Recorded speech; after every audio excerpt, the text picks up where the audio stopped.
وَلَقَدْ يَسَّرْنَا الْقُرْآنَ لِلذِّكْرِ فَهَلْ مِن مُّدَّكِرٍ بعد فأعوذ بالله من الشيطان الرجيم بسم الله الرحمن الرحيم لقد من الله على المؤمنين إذ بعث فيهم رسولا من أنفسهم يتلو عليهم آياته ويزكيهم ويعلمهم الكتاب والحكمة وَإِن كَانُوا مِن قَبْلُ لَفِي ضَلَالٍ مُّبِينٍ سبحان ربك رب العزة عما يصفون وسلام على المرسلين والحمد لله رب بالعالمین۔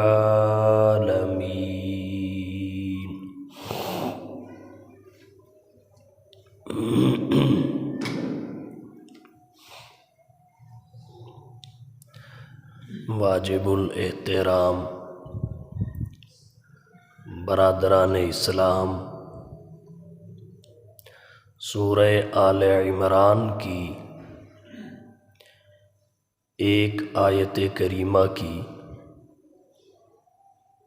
خطبہ میں تلاوت کی ہے۔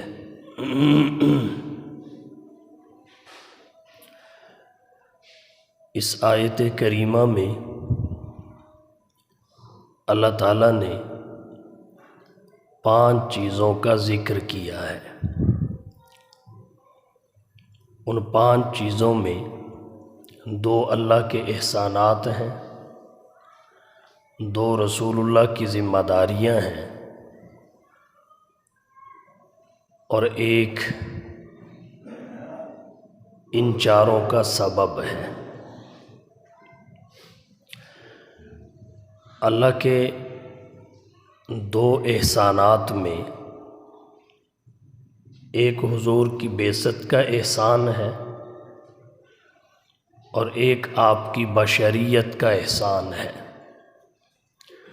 فرمایا لقد من اللہ علی المؤمنین اذ بعث فیہم رسولا، البتہ تحقیق اللہ نے اہل ایمان پر انعام اور احسان فرمایا، اذ بعث فیہم رسولا، جب ان میں ایک رسول بھیجا۔ یہ آپ کی بعثت کا احسان ہے۔ دوسرا بشریت کا احسان ہے من انفسہم، کہ جن کے لیے بھیجا انہی کی جنس اور نوع سے بھیجا۔ پھر رسول اللہ صلی اللہ علیہ وسلم کی 2 ذمہ داریوں کا بیان ہے، جن میں ایک تعلیم کتاب و سنت ہے اور ایک تزکیہ نفس ہے۔ یتلو علیہم آیاتہ ویزکیہم ویعلمہم الکتاب والحکمہ، اور آیت کے اگلے حصے میں سبب اور وجہ کا ذکر ہے۔ اللہ کے 2 احسانات، رسول اللہ کی 2 ذمہ داریاں اس سبب سے ہیں، وَإِن كَانُوا مِن قَبْلُ لَفِي ضَلَالٍ مُّبِينٍ، کہ آپ کی آمد سے قبل انسانیت گمراہی میں ہی نہیں بلکہ واضح گمراہی میں، ضلال مبین میں گھر چکی تھی، پھنس چکی تھی۔ سر دست اللہ کے 2 احسانات کی وضاحت کرنا چاہوں گا۔ فرمایا لقد من اللہ علی المؤمنین اذ بعث فیہم رسولا، البتہ تحقیق اللہ نے اہل ایمان پر احسان فرمایا ان میں ایک رسول کو بھیج کر۔ رسول سے مراد حضور کی ذات گرامی ہے، کیونکہ لفظ رسول جب مطلق استعمال ہوتا ہے اس سے آپ ہی کی ذات گرامی مراد ہوتی ہے۔ تو اس آیت کریمہ کے ابتدائی حصے میں بعثت رسول سے مراد جناب نبی کریم صلی اللہ علیہ وسلم کی بعثت ہے۔ اللہ نے آپ کی بعثت کو اہل ایمان کے لیے احسان قرار دیا۔ یہاں ایک سوال پیدا ہوتا ہے، جناب نبی کریم صلی اللہ علیہ وسلم فقط مومنوں مسلمانوں کے لیے نہیں بلکہ پورے عالم انسانیت کے لیے اللہ کا احسان اور نعمت ہے۔ آپ کا وجود مسعود کائنات کے لیے اللہ کی نعمت ہے۔ پھر اس احسان کو، نعمت اور انعام کو اہل ایمان کے ساتھ خاص کر کے ذکر کیوں کیا گیا؟ اس کی وجہ یہ ہے، اگرچہ آپ کا وجود مسعود، آپ کی ذات گرامی، اللہ کی نعمت اور احسان پوری کائنات پر ہے، نہ صرف مومنوں مسلمانوں، سب انسانوں پر۔ فرمایا قل یا ایھا الناس انی رسول اللہ الیکم جمیعا وما ارسلناک الا کافۃ للناس بشیرا ونذیرا، بلکہ کل کائنات کے لیے، جیسا کہ دوسری جگہ فرمایا وما ارسلناک الا رحمۃ للعالمین۔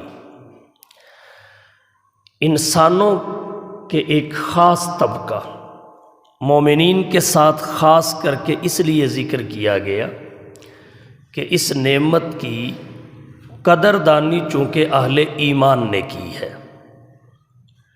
اس احسان اور نعمت سے نفع اہل ایمان نے اٹھایا ہے، اس لیے اللہ نے اس احسان کو انہی کے ساتھ خاص کر کے ذکر فرمایا۔ قرآن کریم میں اس کی ایک نظیر اور ہے۔ اللہ نے قرآن کے لیے ھدی للناس فرمایا کہ یہ پوری انسانیت کے لیے صحیفہ ہدایت ہے، مگر اس کے باوجود کسی جگہ پر اسے مومنین اور متقین کے ساتھ خاص کر کے ذکر کیا، جیسا کہ پہلے پارہ کی سورۃ البقرہ کی ابتدائی آیات میں ہے ھدی للمتقین۔ اس کا یہ مطلب نہیں ہے کہ اس کا دائرہ ہی یہ ہے، مطلب یہ ہے اس صحیفہ ہدایت اور اللہ کی نعمت سے صحیح معنوں میں نفع مومنین اور متقین نے حاصل کیا ہے۔ اس پہلو کو پیش نظر رکھتے ہوئے اللہ تعالیٰ نے اسے متقین کے ساتھ خاص کر کے ذکر کیا۔ بالکل اسی طرح حضور کا وجود مسعود بھی صرف مومنوں مسلمانوں کے لیے نہیں بلکہ سب انسانوں کے لیے، حتیٰ کہ سب جہانوں کے لیے اللہ کا انعام اور احسان ہے۔ علی المؤمنین فقط اس وجہ سے کہا گیا کہ اس کی قدر اہل ایمان نے کی ہے، اس میں اہل ایمان کی حوصلہ افزائی بھی ہے اور ان کا امتیاز بھی ہے۔ پھر یہ احسان کب؟ اذ بعث فیہم رسولا، جب ان میں ایک رسول کو مبعوث فرمایا۔ ایک آپ کی ولادت ہے، ایک آپ کی بعثت ہے۔ آپ کی ولادت بھی اللہ کی بہت بڑی نعمت ہے، اور بعثت کے تو کہنے ہی کیا، اللہ نے ولادت کا ذکر بطور احسان نہیں کیا، بعثت کا کیا ہے۔ اس کی بہت ساری وجوہات ہیں۔ ایک وجہ تو یہ ہے آپ کی ولادت اتفاقی چیز ہے، اپنے بیگانے مومن کافر سب اس کو تسلیم کرتے ہیں۔ روئے زمین پہ ایک بھی شخص پیدا نہیں ہوا جس نے یہ کہا ہو کہ محمد الرسول اللہ صلی اللہ علیہ وسلم تشریف نہیں لائے۔ آپ پیدا نہیں ہوئے، اتفاقی چیز ہے، اور اتفاقی چیز کو ثابت نہیں کیا جاتا۔ آپ کی بعثت، رسالت، یہ انسانوں میں اختلافی ہے، کچھ اقرار کرتے تھے، کرتے ہیں، کچھ انکار کرتے تھے، کرتے ہیں، اور یہ سلسلہ قیامت تک چلتا رہے گا۔ حق و باطل کی کشمکش نے چونکہ باقی رہنا ہے۔ تو آپ کی بعثت مختلف فی تھی۔ مشرکین مکہ آپ کو نبی اور رسول مانتے ہی نہیں تھے۔ قرآن کریم کی بہت ساری آیات اس پہ شہادت دیتی ہیں، وہ انکار کرتے تھے۔ تو جس چیز کا انکار ہوا اللہ نے اس کو ثابت کیا، وہ آپ کی بعثت ہے۔ دوسری وجہ یہ ہے، آپ کی ولادت ذریعہ ہے بعثت کا، اور بعثت مقصود ہے ولادت کا۔ اللہ نے ذکر مقصود کا کیا ہے، مقصود کا ذکر اولا ہوتا ہے۔ تیسری وجہ یہ ہے، ولادت کے عنوان سے مومنوں کے ساتھ کافروں کی آمیزش ہو جاتی ہے، کیونکہ وہ بھی اقرار کرتے ہیں جیسے مسلمان کرتے ہیں۔ خاندان اور ذات کے آئینہ میں دیکھتے ہوئے خاندان کے غیر مسلم افراد بھی ولادت کی خوشی میں شامل تھے، جیسے ابو لہب نے خوشی منائی۔ بعثت اور رسالت کا ذکر اس لیے کیا ہے کہ اس میں فقط مسلمان ہوتے ہیں، کفار اور اغیار، مذہبی اغیار وہ نکل جاتے ہیں۔ جیسا کہ حضور نے اعلان رسالت فرمایا تو ابو لہب نکل گیا، ابو بکر رہ گئے۔ تو اس میلاپ کو ختم کرنا تھا تاکہ حق کے ساتھ باطل نہ رہ سکے، تو اللہ نے ذکر اس پہلو کا کیا ہے جو مابہ الامتیاز ہے، مومن اور کافر کا۔ بعثت کا ذکر کیا، اور ایک وجہ اس کی یہ بھی ہے کہ ہماری عملی زندگی حضور کی ولادت سے نہیں بلکہ ولادت سے جو بعثت مقصود تھی اس کی تعلیمات سے وابستہ ہے۔ حضور کی ولادت جس شان سے ہوئی اس شان سے نہ کائنات میں کوئی پیدا ہوا نہ ہوگا۔ ولادت کی مختلف شانیں ہیں، میں نے مستقل کئی خطبات میں اس کی وضاحت کی ہے۔ جس شان کے ساتھ حضور دھرتی پہ تشریف لائے اس شان کے ساتھ نہ کوئی آیا نہ آ سکے گا، بس میں ہی نہیں۔ تو آپ کی ولادت اس شان سے ہوئی کہ وہ آپ کے امتیازات اور خصوصیات میں ہے۔ البتہ آپ کی بعثت کی جو تعلیمات ہیں ان کے ساتھ ہماری عملی زندگی وابستہ ہے۔ ناخن کاٹنے کا طریقہ، قضائے حاجت کا طریقہ، بال بنانے کا طریقہ، کنگھی کرنے کا طریقہ، اولاد کی تربیت کا طریقہ، معیشت اور معاشرت کے اصول اور آداب، ان سب امور میں رہنمائی حضور کی بعثت کی تعلیمات سے ملتی ہے۔ اس لیے اللہ نے اس کا ذکر کیا ہے، فرمایا اذ بعث فیہم رسولا، جس وقت ان میں ایک رسول بھیجا۔ یہاں ایک بات اور ذکر کرنا چاہوں گا، وہ یہ کہ رسول تو بہت سارے آئے، یہاں اللہ ایک رسول کے بھیجنے کو بطور احسان ذکر کر رہے ہیں۔ اس کی کیا وجہ ہے؟ وجہ اس کی یہ ہے کہ یہاں رسول سے مراد خاتم المرسلین ہے، خاتم النبیین ہے، کیونکہ مطلق لفظ رسول جب بولا جائے اس سے موسیٰ و عیسیٰ مراد نہیں ہوتے، اس سے حضور مراد ہوتے ہیں۔ تو رسولاً سے آپ کی ذات گرامی مراد ہے، اور ایک آپ ہی کو مراد لیا گیا۔ اس کی وجہ کیا ہے؟ اس کی دو وجہ ذکر کرنا چاہوں گا۔ ایک تو یہ کہ 313 رسول ہیں معروف روایت کے مطابق، ان میں 312 بنی اسرائیل میں آئے، بنی اسحاق میں۔ جو 313واں ایک رسول ہے وہ بنی اسماعیل میں آیا۔ اللہ نے یہاں اسی ایک کا ذکر کیا ہے کیونکہ بنی اسرائیل کے رسولوں کا دور گزر چکا تھا، اور بنی اسماعیل میں چونکہ ایک ہی ہے، دوسرا کوئی نہیں، تو اللہ نے اسی ایک کا ذکر کیا ہے۔ یہاں ایک بات اور شامل کرنا چاہوں گا۔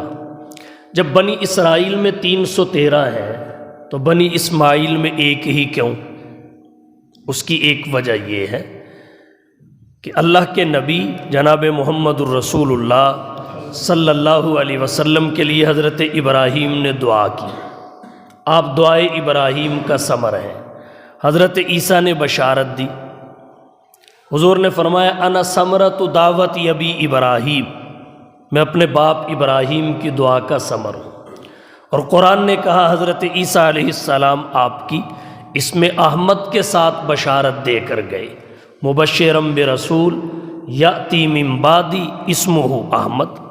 سابقہ آسمانی کتابوں نے آپ کا ذکر کیا، آپ کی نشانیوں کو بیان کیا، حتیٰ کہ آپ کے اصحاب تک کی علامات کو، اوصاف اور صفات کو ذکر کیا۔ اگر بنی اسماعیل میں دوسرا ہوتا تو کسی کی توجہ اس کی طرف بھی جا سکتی تھی کہ ان بشارات کا مصداق وہ ہے، اگرچہ کسی بشارت کا مستحق نہ ہونے میں کنفرم بھی ہوتا کہ اس کا نام اور تھا، حضور کا اور ہے، لیکن اللہ نے اس شبے میں پڑنے ہی نہیں دیا۔ بنی اسماعیل میں دوسرا بھیجا ہی کوئی نہیں تاکہ آپ بغیر کسی شک و شبہ کے حضرت ابراہیم کی دعا کا ثمر حضرت عیسیٰ کی بشارت کا مصداق قرار پائیں۔ سابقہ آسمانی کتابوں میں جو بشارات آپ کے بارے میں موجود اور مذکور تھیں، ان کا آپ مصداق اور مراد بغیر کسی شک و شبہ کے قرار دیے جائیں۔ اس وجہ سے بنی اسماعیل میں ایک ہی رسول ہے۔ دوسرا جواب یہ ہے، رسول تو اور بھی تھے، بنی اسرائیل اور بنی اسماعیل سب کو ملا لیا جائے، رسول اور بھی تھے، لیکن جو شان اللہ نے آپ کو دے کر بھیجا اس شان کا دوسرا کوئی نہیں تھا۔ تو اب معنی بنے گا ایک رسول بھیجا اپنی شان کا، اپنی عظمت کا۔ آپ دیکھ لیجئے اللہ نے جو عظمتیں آپ کو دیں وہ کسی کو بھی نہیں دی۔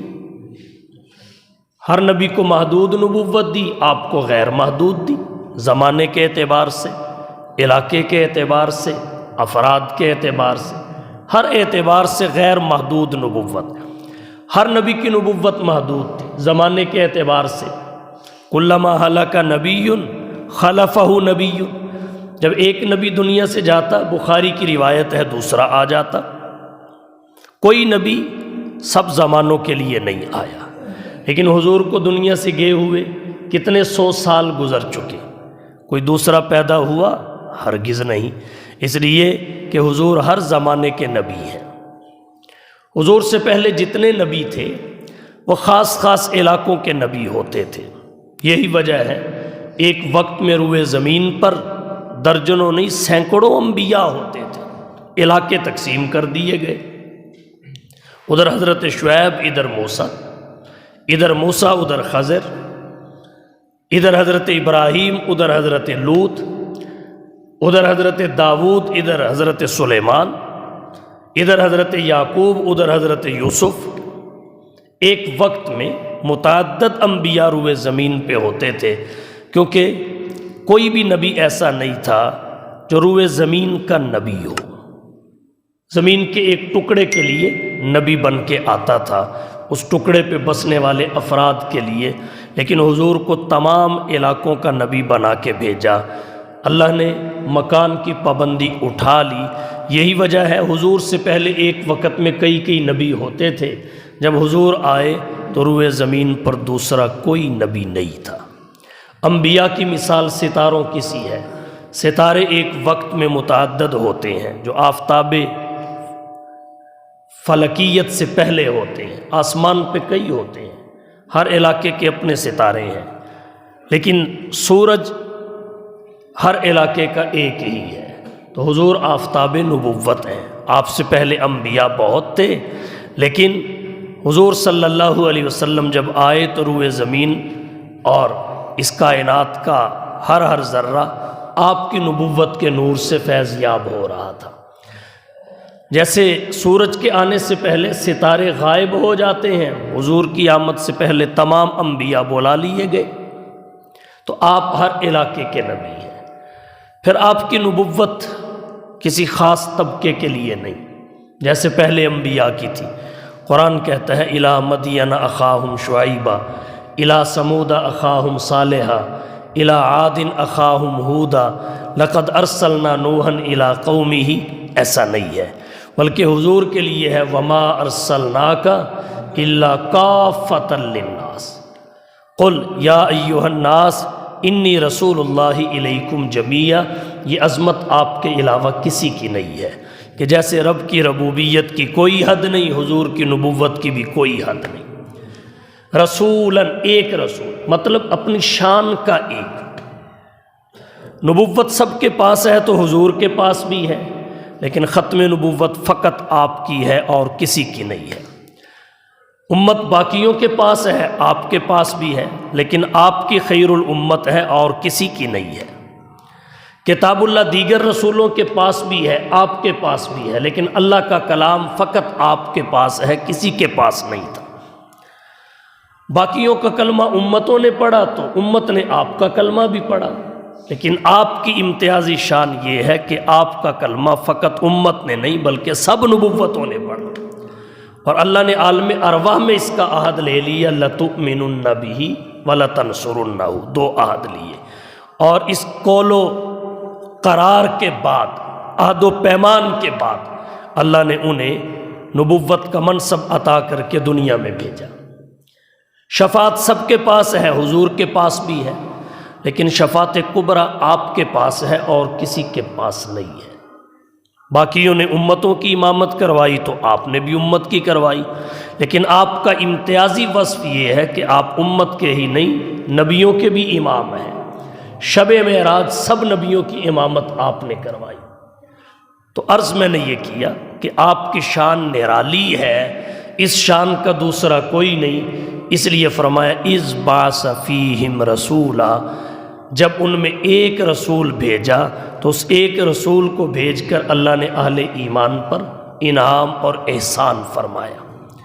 اور پھر یہ احسان کتنا بڑا ہے، جس کو اللہ احسان کہے، جس کو اللہ احسان کہے اس سے بڑا احسان اور کون سا ہو سکتا ہے۔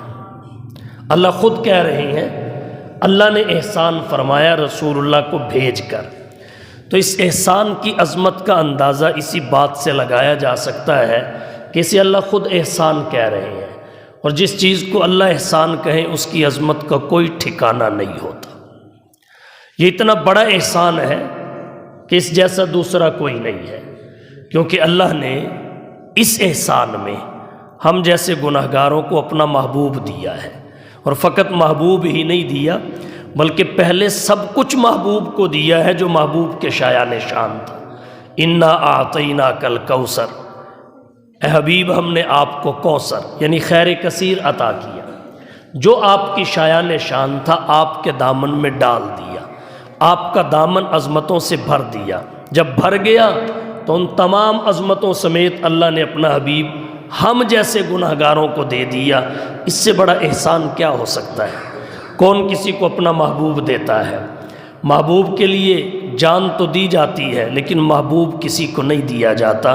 اللہ کی فیاضی اور سخاوت نہیں، احسان عظیم نہیں کہ اس نے جب دیکھا کہ ان کی راہبری اور رہنمائی کے لیے اب حضور کی ضرورت ہے تو اللہ نے ہم جیسے گناہگاروں کو دے دیا۔ اذ بعث فیہم رسولا، جب ان میں ایک رسول بھیجا۔ یہ ایک احسان تھا، اسے کہتے ہیں احسان بعثت، رسول اللہ صلی اللہ علیہ وسلم کی بعثت کا احسان۔ ایک سوال یہاں اور پیدا ہوتا ہے، وہ یہ کہ پہلے رسولوں کو بھیج کر اللہ نے یہ طرز نہیں اپنایا، ان کی آمد بھی احسان تھی، مگر یہ اللہ نے اسلوب اور طرز اختیار نہیں کیا جو رسول اللہ کو بھیج کے کیا۔ اس کی کیا وجہ ہے؟ ایک تو یہ کہ وہ احسان محدود تھا، قوم تک، کنبے تک، قبیلے تک، پھر علاقے اور خطے تک، زمانے تک، اور حضور کو بھیج کر جو احسان کیا وہ غیر محدود ہے، ہر علاقے کے لیے، ہر زمانے کے لیے، ہر طبقے کے لیے۔ تو بڑا احسان ہے، اس وجہ سے اللہ نے اس کا ذکر فرمایا ہے۔ اور دوسری وجہ اس کی یہ ہے کہ باقی انبیاء کے آنے سے قصر نبوت کی فقط تعمیر ہوئی، حضور کے آنے سے تکمیل ہوئی ہے، اور احسان کی تکمیل بھی قصر نبوت کی تکمیل پر ہوئی۔ تو اللہ نے حضور کی بعثت کے بارے میں فرمایا اذ بعث فیہم رسولا، یہ اللہ کا اہل ایمان پر احسان رسول اللہ کی بعثت کے ساتھ خاص ہے۔ پھر دوسرا احسان کیا ہے؟ فرمایا من انفسہم، انہی میں سے، ای من جنسہم، یہ ہے احسان بشریت۔ یہ اللہ کا دوسرا احسان ہے جو اس آیت کریمہ میں ذکر کیا گیا۔ پہلا احسان بعثت کا، دوسرا احسان بشریت کا، من انفسہم، جن کے لیے بھیجا انہی کی جنس سے بھیجا۔ اس کا مطلب کیا ہے؟ بہت سارے اقوال ہیں، روایات ہیں۔ اہل علم فرماتے ہیں من انفسہم کا مطلب یہ ہے کہ اللہ تعالیٰ نے رسول اللہ صلی اللہ علیہ وسلم کو عرب میں بھیجا، کیونکہ علی المؤمنین سے مومنین عرب مراد ہے۔ بعد کے مومنین تابع ہو کر اس میں شامل ہوتے ہیں، تابع ہو کر۔ تو من انفسہم ای من جنسہم، اہل عرب کی جنس سے، اہل عرب سے حضور کو بھیجا۔ اگر حضور عربی نہ ہوتے، اجمی ہوتے، تو لوگ اعتراض کر سکتے تھے کہ قوم عربی رسول اجمی، تو اللہ نے عربیوں کے لیے عربی بھیجا، چونکہ پہلے مخاطب وہ ہے نا، عجم ضمناً شامل ہوئے ہیں، تبعاً شامل ہوئے ہیں۔ یہ نہیں کہ یہ احسان ان تک نہیں پہنچا، لیکن پہلے مخاطب حضور کے چونکہ عرب ہے، اس لیے من انفسہم، انہی میں سے، یعنی عربوں میں سے بھیجا۔ اس لیے کہ دوسرے ملک کا ہوتا، عجم کا ہوتا، تو کوئی کہہ سکتا تھا قوم عربی اور رسول اجمی، اس کا کیا میلاپ ہے؟ اور پھر عرب کے بھی قبیلہ قریش اور خاندان بنو ہاشم سے بھیجا، کیونکہ حضور صلی اللہ علیہ وسلم کے چال چلن سے وہ واقف تھے، ان کے چال چلن سے آپ واقف تھے۔ اگر کسی دوسرے قبیلے سے ہوتے تو ایک دوسرے کے چال چلن سے واقف نہ ہوتے، رہنمائی کے لیے وہ سہولت نہ ہوتی، سمجھنے سمجھانے میں وہ آسانی نہ ہوتی۔ تو قبیلہ قریش اور خاندان بنو ہاشم میں سے۔ اور تیسرا قول یہ ہے کہ آپ نے جن اور فرشتے کو نبی نہیں بنایا، بلکہ آپ نے انسانوں کے لیے انسان کامل کو، اللہ نے انسانوں کے لیے انسان کامل کو، بشر کے لیے سید البشر کو بھیجا، کسی جن اور فرشتے کو نہیں بھیجا۔ اس کی بہت ساری وجہ ہیں کہ کسی جن اور فرشتے کو کیوں نہیں بھیجا، بلکہ انسان کو بھیجا، انسان کامل کو۔ ایک وجہ تو یہ ہے کہ جن اور فرشتہ اگر اس سے کوئی خارق عادت واقعہ صادر ہوتا، جو عادت کے طور پہ ظاہر نہیں ہوتا، تو اسے خارق عادت نہ سمجھا جاتا، معجزہ کے طور پہ تسلیم نہ کیا جاتا، کیونکہ خارق عادت کاموں کا صدور جنات اور فرشتوں سے ہوتا رہتا ہے، جو انسان کی طاقت اور قدرت میں نہیں ہوتے ان سے ہو جاتے ہیں۔ تو اس وجہ سے ان کے ایسے افعال کو خارق عادت نہ سمجھا جاتا، معجزہ قرار نہ دیا جاتا۔ حضور چونکہ انسانوں میں سے آئے تو آپ کے جو خوارق عادت ہیں انہیں معجزہ کے طور پہ قبول کیا گیا۔ ایک اس وجہ سے یہ اللہ کا احسان ہے، کیونکہ جنوں اور فرشتوں میں بہت ساری طاقت ہوتی ہے جو انسانی طاقت سے بڑھ کے ہوتی ہے، اور یہ انسانوں میں بھی مشہور ہے، وہ انسانوں سے بڑھ کر طاقت کے مالک ہوتے ہیں۔ ایک وجہ تو یہ ہے۔ دوسری وجہ یہ ہے کہ کسی جن اور فرشتے کو نہیں بھیجا، کیونکہ جن اور فرشتہ دوسری نوع ہونے کی وجہ سے، انسانوں کے اور نوع ہونے کی وجہ سے دونوں میں قربت پیدا نہ ہو سکتی۔ جب قربت اور انس نہ ہوتا تو سیکھنے سکھانے کا مقصد کما حق کو پورا نہ ہوتا۔ ایک وجہ یہ بھی ہے، اور ایک تیسری وجہ یہ ہے کہ جنوں اور فرشتوں کو اللہ تعالیٰ نے جو مزاج عطا کیا، جو صفات عطا کی، جو کمالات عطا کیے، وہ اور ہیں، انسانوں کے اور ہیں۔ بلکہ یوں کہہ لیں، انسانوں کی ضروریات اور ہیں، ان کی اور ہیں، انسانوں کے جذبات اور ہیں، ان کے اور ہیں، انسانوں کے احساسات اور ہیں، ان کے اور ہیں۔ تو جب ضروریات، جذبات اور احساسات میں فرق ہے تو پھر وہ کامل طریقے سے نمونہ نہ بن پاتے، نمونہ نہ بن سکتے۔ فرشتہ کتنی اونچی مخلوق ہے، اور جبریل فرشتوں کا بھی سردار ہے۔ ایک لمحہ کے لیے آپ تصور کر لیں کہ اگر کوئی فرشتہ یا فرشتوں کا سردار جبریل رسول بن کے آ جاتا تو ہمارا حال کیا ہوتا؟ وہ ہمارے لیے نمونہ نہ بن سکتا، کیونکہ جو ہماری ضروریات ہیں وہ اس کی نہیں، جو ہمارے جذبات ہیں وہ اس کے نہیں، جو ہمارے احساسات ہیں وہ اس کے نہیں۔ اب ہماری ضرورت کیا ہے؟ کھانا پینا۔ فرشتے تو نہیں کھاتے پیتے، تو وہ ہمارے لیے نمونہ کیسے بنتے؟ اللہ نے حضور کو بھیجا جو انسان کامل اور سید البشر ہیں، جن کے لیے آئے انہی میں سے آئے۔ کھانا پینا آپ کی بھی ضرورت تھا، تو آپ نے کھا کر کھانے کا طریقہ بتایا، پی کر پینے کا طریقہ بتایا، سو کر سونے کا طریقہ بتایا۔ فرشتوں کو تو نیند بھی نہیں آتی، تو کیسے نمونہ بنتے؟ کیسے کہتے حضور نے تو بستر بچھانے کا طریقہ بتایا، جھاڑنے کا اصول سکھایا، اور آپ نے کس طریقے سے لیٹنا ہے، کس طرح سونا ہے، کس طرح اٹھنا ہے، کون سی دعا پڑھنی ہے، عملی لحاظ سے پوری رہنمائی کی۔ تو جسے نیند ہی نہیں آتی وہ عملاً نمونہ کیسے بنتا؟ جسے بھوک ہی نہیں لگتی وہ عملاً نمونہ کیسے بنتا؟ جسے پیاس ہی نہیں لگتی وہ عملاً نمونہ کیسے بنتا؟ یہ اس کی ضرورت ہی نہیں، ضرورت ہی نہیں۔ تو فرشتے کی ضرورتیں اور ہیں، ہماری اور ہیں۔ ضروریات میں فرق ہے، جذبات میں بھی فرق ہے۔ ہمارے اندر جنسی جذبات ہیں، جنسی جذبات فرشتوں میں نہیں ہیں۔ ہماری شادیاں ہوتی ہیں، کسی فرشتے کی سنا ہو کبھی شادی ہوئی، فلاں میرج ہال میں بارات آئی، آج تک نہیں سنا، نہ سنیں گے۔ یہ جنسی جذبات ہمارے اندر ہیں، ان میں نہیں۔ اللہ نے فرشتوں میں عقل ہی عقل رکھی ہے، خواہش نہیں۔ جانوروں میں خواہش ہی خواہش ہے، عقل نہیں۔ انسانوں میں دونوں مادے رکھے ہیں، عقل کا بھی خواہش کا بھی۔ اس کی عقل خواہش پہ غالب آ جائے تو یہ فرشتوں سے بہتر ہو جاتا ہے۔ اقبال نے کہا فرشتوں سے بہتر ہے انسان بننا، مگر اس پہ لگتی ہے محنت زیادہ۔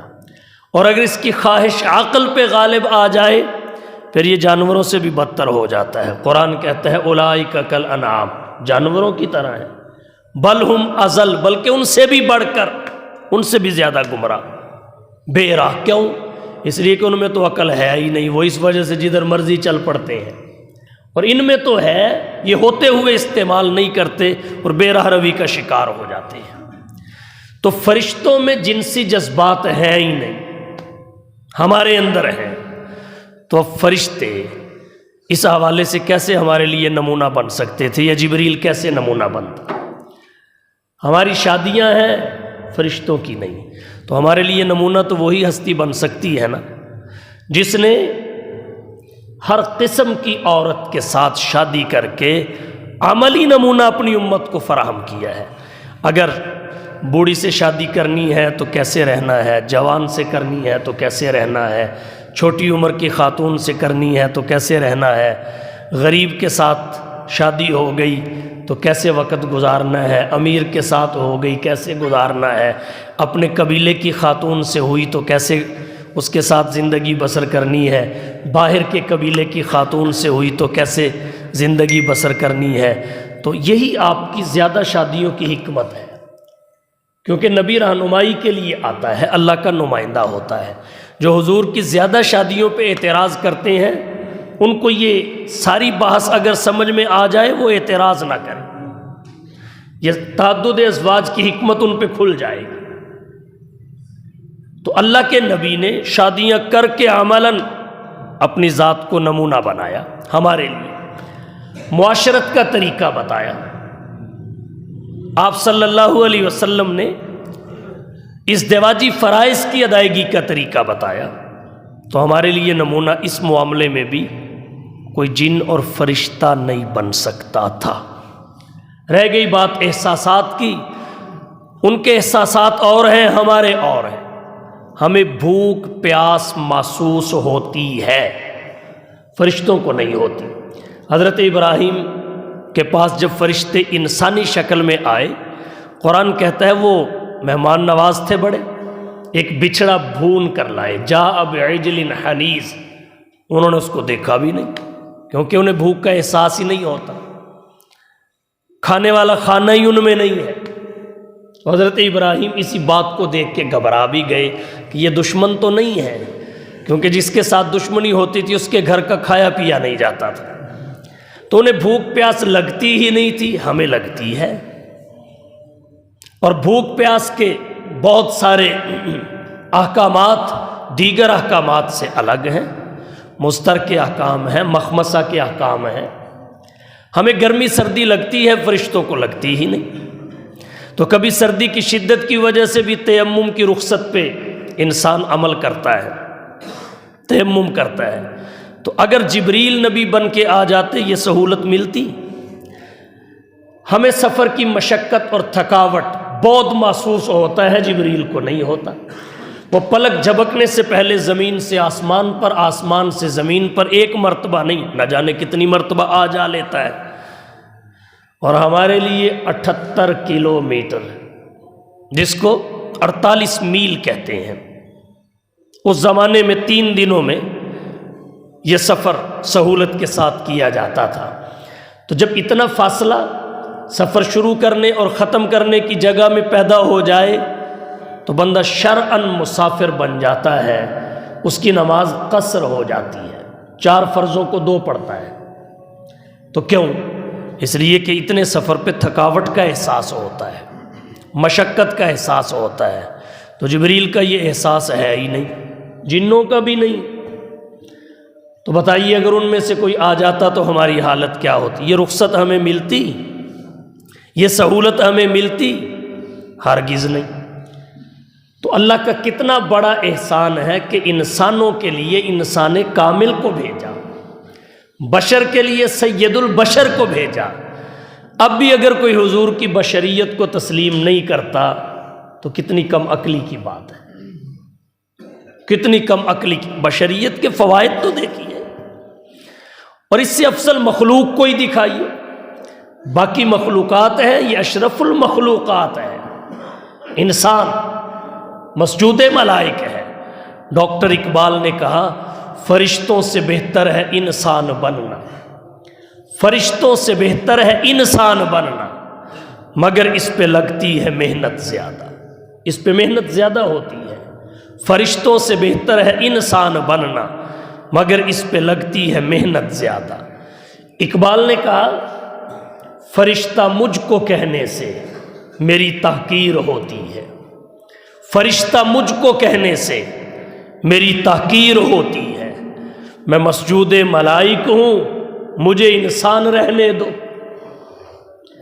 حضرت آدم علیہ السلام کو تمام فرشتوں پر اللہ نے فوقیت بخشی، تمام فرشتوں پر فضیلت بخشی، تمام فرشتوں پر اللہ نے عظمت بخشی۔ تو آج انسان کی عظمت سمجھنے کو تیار نہیں ہے، اور وہ حضور صلی اللہ علیہ وسلم کی بشریت کا انکار کر دیتا ہے۔ ایک بات میں بارہا کہتا ہوں، حضور ذات کے لحاظ سے بشر ہی نہیں سید البشر ہے، ذات کے لحاظ سے بشر ہی نہیں سید البشر ہے، اور صفات کے لحاظ سے نور ہی نہیں بلکہ نورانیوں کے لیے بھی محل رشک ہے۔ لیکن صفات سے ذات کی نفی نہیں ہوتی، صفات سے ذات کی نفی نہیں ہوتی۔ تو اس لیے نور ہونا آپ کی صفت ہے، بشر ہونا آپ کی ذات اور جنس ہے۔ تو صفت سے ذات کی نفی نہیں کی جا سکتی۔ قرآن کریم میں جگہ جگہ بشر کا لفظ آیا، عبد کا لفظ حضور کے لیے استعمال ہوا، سبحان الذی اسریٰ بعبدہ لیلا۔ سری آیات ہیں، سری آیات پر مبہم باتوں کو ترجیح کیوں دی جاتی ہے؟ ہونا تو یہ چاہیے کہ مبہمات کو مفسرات کی روشنی میں سمجھا جائے، لیکن یہاں کیا ہوتا ہے، مفسرات میں مبہمات کی وجہ سے ابہام پیدا کرنے کی کوشش کی جاتی ہے، ابہام پیدا کرنے کی کوشش کی جاتی ہے۔